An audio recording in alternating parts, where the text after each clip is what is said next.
This short video demonstrates the essentials of server-side validation and form stickiness. Stickiness refers to displaying values in a form that were previously entered but were considered valid. Invalid values are not shown. To recap this video, I am using native HTML5 validation techniques in the form itself. However, I am using the noValidate bookmarklet to disable the native client-side validation. It is important to remember that client-side validation of any kind can be disabled.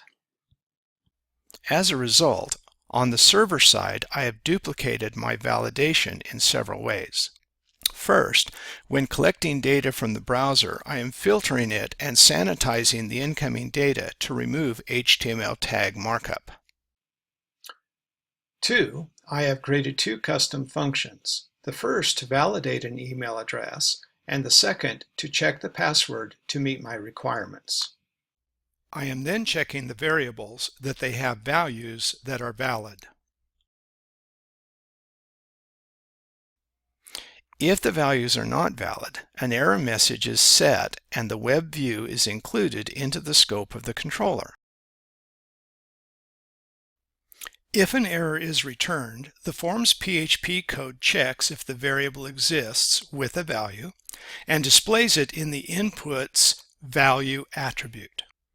A note about security: never re-enter a password into the form. Make the visitor enter the password every time.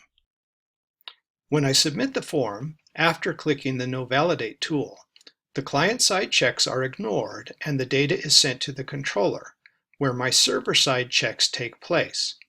I know that the password field is plain text and should not be. I'm doing this so you can see that my password does not meet the requirements for this testing.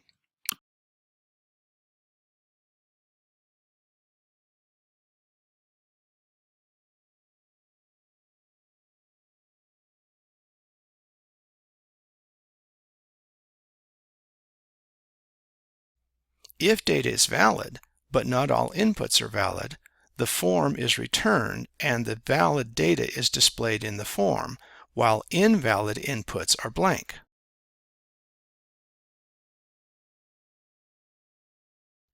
When all inputs are finally valid, the submission is successful.